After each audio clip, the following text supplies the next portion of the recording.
Hi students, बेटा good morning all of you. तो आप कैसे हैं? मैं समझता हूँ कि आप अच्छे होंगे। आइए आज हम बात करते हैं क्लास 10th की history lesson 1 the rise of the nationalism in Europe and this is the second video of this lesson. इससे पहले मैं इस पर एक वीडियो और कर चुका हूँ। अगर आप नहीं देखें तो पहले उस वीडियो को देख लें ताकि आपको स्टोरी जो है क्लियर समझ में आ जाए। तो आज का टॉपिक जो है आपका फर्स्ट पॉइंट है यहाँ पर लेसन का, the French revolution and the idea of nation. Okay students, हम लोग इस वीडियो में बात करने वाले हैं कि जो यूरोप में नेशनलिज्म आई थी, ठीक है, उत्पन्न हुई थी, वो कैसे हुई थी, स्टार्टिंग कहाँ से हुई थी। हम लोग इस स्टोरी को समझने वाले हैं इस लेसन में मेनली। तो आज हम लोग समझेंगे French revolution. As you know that कि इन द क्लास 9th, जैसे क्लास 9th में हमने पढ़ा था द फ्रेंच रिवोल्यूशन, लेसन 1 ही था, हमने पढ़ा था।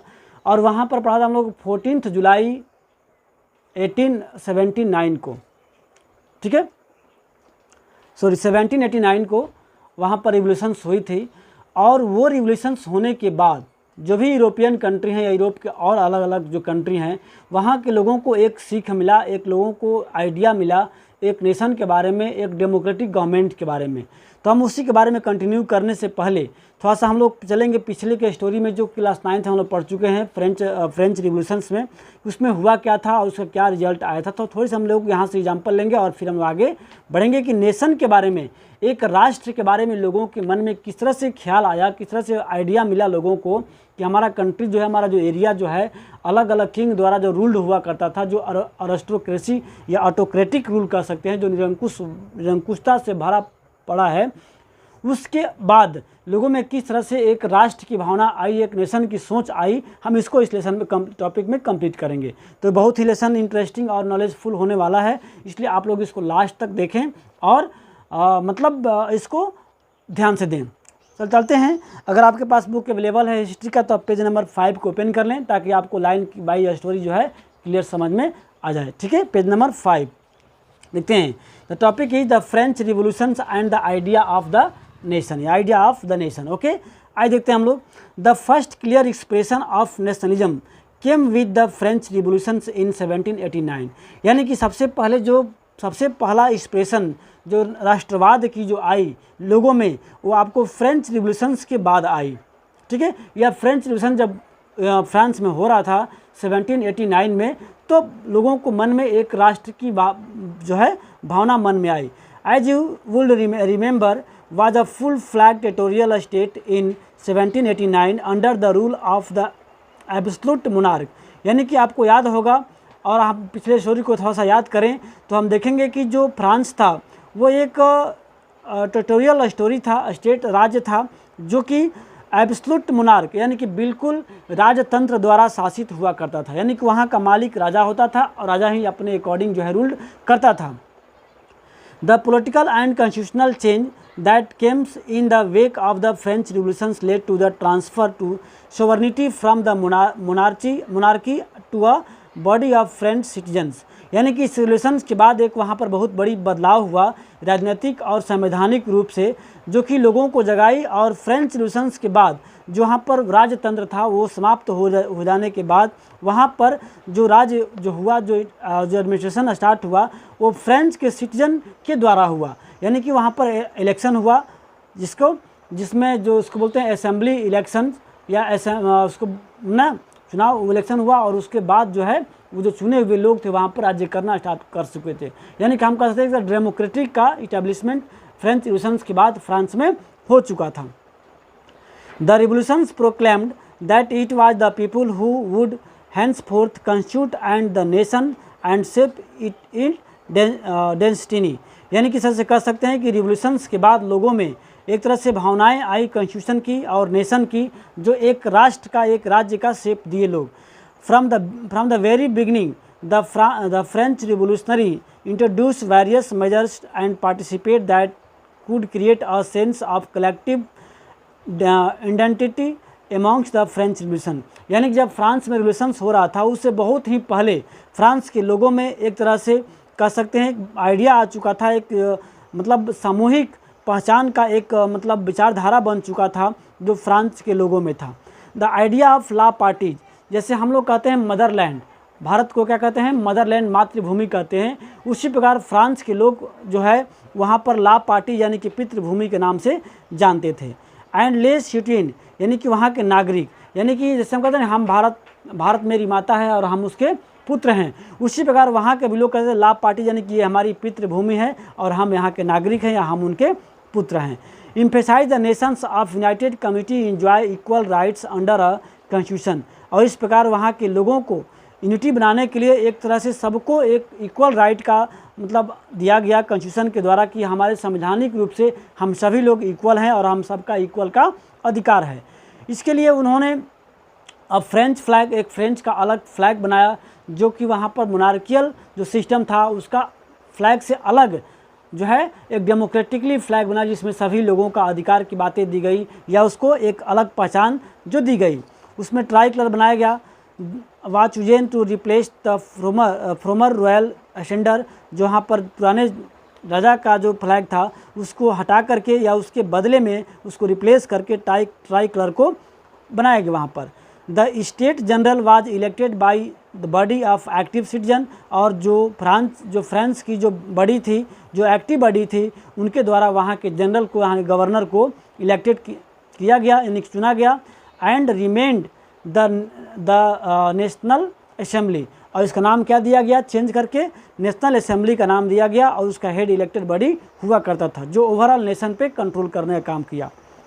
न्यू हैम्स वेयर कंपोज्ड, और अपने राष्ट्र के प्रति समर्पित होने के लिए नए नए भजन, राष्ट्रगीत, राष्ट्रगान, जैसे हम लोग के यहाँ वंदे मातरम या फिर जनगण मन जो है गाते हैं हम लोग अपनी नेशन को इंडिकेट करने के लिए, और हमारा भी अपना ट्राई कलर का फ्लैग है, और तमाम तरह की जो है नेशनल सॉन्ग्स को बनाए गए ताकि लोग यूनाइटेड हों, अपने नेशन के प्रति समर्पित हो और लोग जागरूक होकर के अपने नेशन के प्रति एकता की भावना दिखाएं।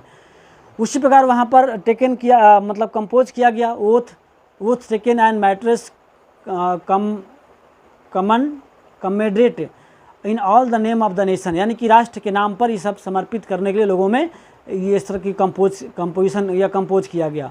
अ centralised administration system was put in the place, और जो अलग अलग कई छोटे छोटे टुकड़ियों में राजा जो राज्य करते थे उसको एक सेंट्रलाइज किया गया यानी केंद्रीकरण करके मतलब एडमिनिस्ट्रेशन सिस्टम को डेवलप किया गया। And formatted uniform law for all citizens within it's territories, और इस राज्य में या इस एरिया में आने वाले सभी लोग चाहे किसी जाति, किसी धर्म, किसी वर्ग के लोग हैं, उन सबको एक करने के लिए वहाँ पर एक तरह का जो है रूल्स या फार्मूला या नियम जो है लागू किया गया। Internal custom duties and dues was abolished, और जो भी इंटरनल कस्टम ड्यूटी था जो राजा ने लगा चुका था उसको वहाँ से हटा दिया गया, और उसके बदले में and the uniform system of weights and measures was adopted, और पूरे एरिया में यानी कि एक एरिया में आने वाले सभी जो राजा थे या फिर पार्ट्स था जो लोग कम्युनिटी था सब में एक तरह का ड्यूटी लगा दिया गया, सब में एक तरह का वेट कर दिया गया, और पैमाना जो था वो एक ला दिया गया। ऐसा नहीं कि हमारे राज्य में या इस एरिया में रहने वाले लोगों का वेट की वैल्यू कुछ अलग है, अलग एरिया में रहने वाले लोगों का वेट या जो है वैल्यू जो है डिफरेंट था, उसको समाप्त करके एक जैसा यानी कि सबके लिए बराबर का जो है मेजर्स और वेट का प्रावधान अडॉप्ट कर दिया गया, ये लागू कर दिया गया। Regional dialects were discouraged and French it was spoken and written in Paris, यानी कि वहाँ पर जो लोकल लैंग्वेज था उसको इग्नोर करके वहाँ की जो मेन लैंग्वेज थी फ्रेंच उसको अडॉप्ट किया गया कि भाई सभी लोग इसी का उपयोग करेंगे तो बेटर हो। जैसे हमारे यहाँ क्या है, इन तमाम भाषाओं होने के बाद भी हमारे यहाँ कॉन्स्टिट्यूशन में 22 लैंग्वेज को मान्यता दी गई है कि इसी में आप राज्य काज की कार्य कर सकते हैं तो बेटर होगा, है ना। उसके अलावा भी हमारे राज्य में बहुत सारी भाषाएं बोली जाती है, देश में बोली जाती है, जैसे मगही, भोजपुरी, आपको बहुत सारे तमाम तरह की लैंग्वेज है। उसी प्रकार फ्रेंच में भी अलग अलग डायलेक्ट्स था, अलग अलग बोली था, उसको डिस्करेज करके फ्रेंच भाषा को मतलब ये किया गया। Written in Paris become the common language of the nation, यानी कि जो फ्रेंच लैंग्वेज है उसको मतलब कॉमन लैंग्वेज के रूप में उसको लिया गया। The revolutionary further declare that it was the missions and the destiny of the French nation to liberate the peoples of Europe from the despotism, यानी कि एक तरह से जो रिवोल्यूशनरी जो क्रांतिकारी थे उन्होंने डिक्लेयर कर दिया कि हमारा एक मिशन होना चाहिए कि जो फ्रांस जो कंट्री है, जो फ्रेंच है, तो वहाँ के जो लोगों को जो मतलब दबाव है, जो मोनार्किकल सिस्टम के अंडर रूल होते हैं, उसको उससे लिबरेट करना, उसको उससे आज़ादी दिलानी है। और यहाँ पर एक तरह का जो षड्यंत्र जो राजा के द्वारा हो रहा है उसको समाप्त करके वहाँ पर डेमोक्रेटिकली इटैब्लिश करना है। In other words, to help others people to Europe to become a nations. और जो फ्रेंच के लोग थे वो अदर लोगों को भी हेल्प करते थे ताकि एक नेशन के रूप में, एक राष्ट्र के रूप में लोग अपने आप को समझें और राष्ट्र का अपना हिस्सा समझें, ताकि लोगों का भी राइट्स हो, लोगों का भी अधिकार हो और उन्हें भी लगे कि ये कंट्री जो है मेरा है, हमें इसका ध्यान देना चाहिए और हमारा भी इस पर कुछ अधिकार है।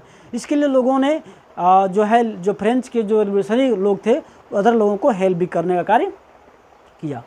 when the news of the events in the French reached in the different cities of Europe, जैसे जैसे ये न्यूज था फ्रेंच रिवोल्यूशंस का फ्रेंच के अलग अलग जो शहरों में, यानी कि यूरोप के अलग अलग टाउन्स में, अलग अलग एरियाओं में जैसे जैसे फैला, students and others members of educated middle class began sitting up Jacobin clubs. यानी कि जैकोबिन क्लब्स के साथ बैठना शुरू की। जैकोबिन क्लब्स के बारे में पढ़ेंगे।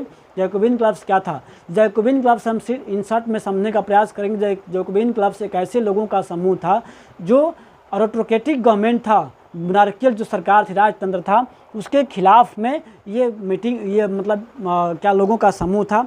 तो धीरे धीरे जैसे जैसे जो फ्रेंच रिवोल्यूशन के लोगों के मन में आइडिया गया तो वे लोग क्या कि जैकोबिन क्लब्स में शामिल होना स्टार्ट कर दिए। There activities and campaign prepared the way for the French आर्मीज which moved in Holland. और इसका जो जैकोबिन क्लब्स का जो एक्टिविटी था या जो कैंपेन का जो आइडिया था वो फ्रेंच आर्मी द्वारा जो है प्रिपेयर्ड होता था और धीरे धीरे अलग अलग एरियाओं में, यानी कि फ्रांस के अलावा यूरोप के अदर एरिया में भी वो बढ़ते गए, जैसे हॉलैंड में, बेल्जियम में, Switzerland and much of the Italy in the 1790। और इसके अलावा हॉलैंड, बेल्जियम, स्विट्ज़रलैंड के बाद इटली के भी बहुत सारे एरिया में जो है 1790 तक वो पहुंच चुके थे। कौन? जैकोबिन क्लब्स या फ्रेंच के रिवोल्यूशनरी, उनको एक नेशन की भावनाओं को फीलिंग करने के लिए।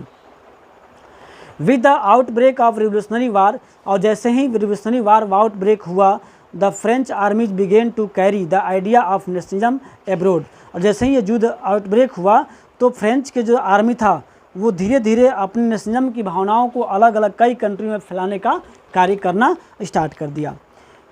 विद इन द वाइड स्वा of the territory that Kemps under his control, और जो इसके एरिया में, लार्ज एरिया में जो इसके कंट्रोल में आते गए, Napoleon set about the introducing many of the reforms that he had already introduce in France. और जैसे ही इसकी भावनाएं अलग अलग एरिया में फैली या इस पर कंट्रोल हुआ, जिस एरिया में फ्रेंच के जो सैनिक थे उसका कंट्रोल होने के जस्ट बाद नेपोलियन ने प्री प्लानिंग करके एक डायरेक्शन लोगों को दिया कि उन्होंने जो फ्रांस की क्रांति के लिए जो लोगों को समझाया, लोगों को जो अधिकार दिला, उसकी बात जो है अलग अलग और एरिया में फैलाने का कार्य करना स्टार्ट कर दिया। Through a return of the monarchy, Napoleon had no doubt destroy democracy in France. जानता था कि अगर फिर से यहाँ पर मोनार्कियल सिस्टम नेपोलियन का जो ये होता है तो फिर से फ्रांस की डेमोक्रेसी क्या हो जाएगा, वो डिस्ट्रॉय हो जाएगा। But in the administrative field he had incorporated revolutionary principles in order to make the whole system more rational and efficient. इसलिए वो लोगों को और मतलब रिवोल्यूशनरी प्रिंसिपल्स को लोगों में फैलाने का कार्य किया ताकि जो नेशन से और अधिक जो है इफेक्ट हो और अधिक प्रभावित हो। The civil code of conduct, civil code of 1804, इसको याद रखना आता है कि what do know about civil code of 1804, या इसका एक और नाम है नेपोलियनिक कोड। तो नेपोलियनिक कोड नेपोलियन द्वारा ये कुछ चार्टर्स हैं, कुछ अधिकार पत्र हैं, इसको दिया गया, इसका नाम दिया गया सिविल कोड ऑफ 1804 या फिर नेपोलियनिक कोड। हम देखेंगे कि इस कोड में क्या था, इस नेपोलियनिक कोड में या फिर सिविल कोड में किन किन बातों का जिक्र किया गया था, उसमें क्या दिया गया था, हम तमाम बातों को पढ़ेंगे। यहाँ से आता है what do know about Napoleonic code, ये बहुत इंपॉर्टेंट पॉइंट है, आप इसको नोट्स में कंप्लीट कर लेना। ओके, तो did way with the all privilege based on birth, यानी कि जो जन्म के साथ जो लोगों को अधिकार या प्रिविलेज दिया गया था ये उसके अगेंस्ट में था। इटैब्लिश इक्वली बिफोर द लॉ, यानी कि इन्होंने कहा कि जो नियम के अकॉर्डिंग सभी लोगों को इक्वल राइट होना चाहिए। And secure the right of the poverty, यानी कि जो गरीबी का प्रॉपर्टी, जो संपत्ति का अधिकार है वो सबके पास होना चाहिए और सबके पास सुरक्षित रहना चाहिए।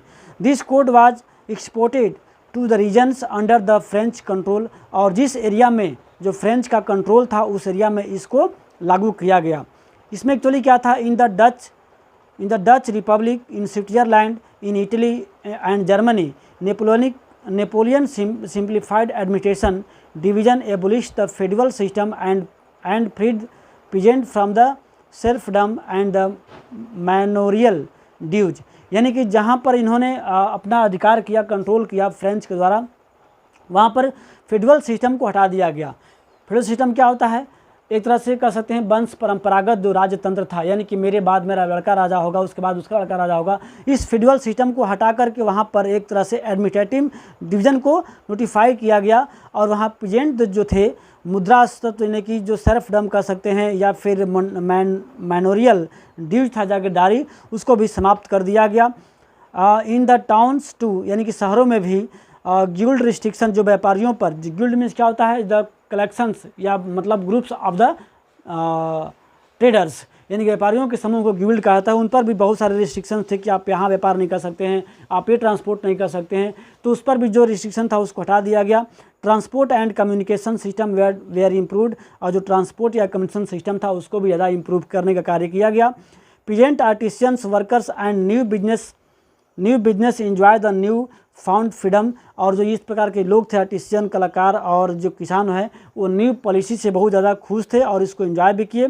Businessman and small scale producers of good in particular began to realise that uniform law, standardised weights and measures and a common national currency would facilitate the movement of exchange of goods and capital from one region to another regions. यानी कि इसमें क्या किया गया कि सभी area में जो छोटे छोटे अलग अलग पार्ट्स में बटे थे, वहाँ पर वेट का मेजरमेंट का जो है डिफरेंट मतलब पार्ट्स था, उसका डिफरेंट अलग अलग वैल्यू था, जो नेपोलियनिक कोड के इस्टेब्लिश हो जाने की वजह से सबका एक कर दिया गया, और जो रिस्ट्रिक्शन था व्यापारियों पर वहाँ से भी हटा दिया गया। तो जो छोटे बड़े व्यापारी थे या पीजेंट थे या अदर आर्टिसियन थे, वे लोग को एक तरह से एक नया चांसेस मिला अलग अलग एरियाओं में जॉब करने का, अपने वर्क को फैलाने का। तो वहाँ पर जो कैपिटल जो है दूसरे रीजन से एक रीजन में उसको एक बराबर कर दिया, इक्वल कर दिया, जिससे उनमें कोई डिफरेंसेस या कोई मतलब भेदभाव जो है वो नहीं होता था। However in the areas conquered and reactions of the local populations to French rule was were mixed, यानी कि जिस एरिया में जो फ्रेंच की आर्मियों का कंट्रोल हुआ करता था, वहाँ की लोकल जो पॉपुलेशन था वो फ्रेंच रूलर से मिक्स हुआ करता था। Initially in many place such as Holland and Switzerland as well as in certain cities like Brussels, Maine, Milan and Warsaw, in French armies were welcomed as the harbingers of the liberty। यानी कि जैसे जैसे अलग अलग एरियाओं में सैनिक जाते मतलब आर्मी यहाँ के गए तो उनका स्वागत किया गया कि भाई हमारे यहाँ भी मतलब जाते थे, जहाँ पर लोग उनको वेलकम करते थे, उनका स्वागत करते थे, और उनके बताए हुए रास्ते पर चल करके अपने आप को लिबर्टी यानी कि आज़ादी पाने के लिए वो लोग किया करते थे। But initial enthusiasm soon turn into hostility, लेकिन ये जो स्टार्टिंग पीरियड में जो है बहुत सारा यहाँ पर नरसंहार की तरफ मुड़ गया, यानी कि मोहतारे मतलब हत्याएँ की तरफ होना शुरू हो गया। As it became clear that the new administrative arrangement did not go hand in hand with political freedom, यानी किस तरह से जो नई अरेंजमेंट थी प्रशासन की वो काफ़ी ज़्यादा नहीं चल पाई और लोगों तक नहीं आ पाई। Increase taxation, censorship, forced conscription into the French army required to conquer the rest of Europe, और धीरे धीरे बाकी जो टैक्सेशन बढ़ने के साथ साथ सेंसरशिप बढ़ने के साथ साथ जो यूरोप के और एरिया था उसको कन्क्वेर जो है वो नहीं कर पाया। All seems to outweigh and the advantage of administration changes. तो हम आगे की तमाम स्टोरी जो है पढ़ेंगे नेक्स्ट टॉपिक में, making the nationalism in Europe, यानी कि पूरे यूरोप में नेशनलिज्म की भावना या नेशनलिज्म कैसे आया, इसको हम नेक्स्ट वीडियो में पढ़ेंगे। यानी कि हमने आज यहाँ पर मेनली देखा कि फ्रेंच रिवॉल्यूशन जो हुआ उससे नए नेशन के बारे में कैसे, जैसे फ्रेंच रिवॉल्यूशन आपका हो गया 14 जुलाई 1789 को, तो वह फ्रेंच रिवॉल्यूशन होने के बाद वहाँ पर टोटली रूप से वो जो मोनार्किकल सिस्टम था उसको एबोलिश करके एक न्यू असेंबली इलेक्टेड द्वारा वहाँ पर कंट्री को गवर्न करना शुरू हो गया। जैसी जिसकी भावनाएं अदर एरिया में फैली, वहाँ के लोग भी अपने को एक नेशन के रूप में साबित करने का, शो करने का प्लान बनाया और अपने न्यू हैम्स, न्यू फ्लैग्स वगैरह जो है बनाया अपनी आइडेंटिटी को करने के लिए। और जहाँ ज़रूरत पड़ती थी ये फ्रेंच की जो आर्मी थी वहाँ जाते थे और वहाँ के लोगों को अपनी आइडिया को देते थे और वहाँ पर भी जो पुराने सिस्टम था उसको समाप्त करके नए सिस्टम जो एडमिनिस्ट्रेटिव जो सिस्टम था उसको लागू किया करते थे। तो हम आगे की स्टोरी में पढ़ेंगे नेक्स्ट पॉइंट को, नेक्स्ट वीडियो को, और आप इसका नोट्स बनाते रहिए। जैकोबिन क्लब्स इस पॉइंट का बहुत ही इंपॉर्टेंट टॉपिक था, आप उसको देख लीजिएगा और राइट कर लीजिएगा और आगे आप पढ़ के आइएगा। फिर हम आपसे नेक्स्ट वीडियो में मिलते हैं, तब तक के लिए गुड बाय।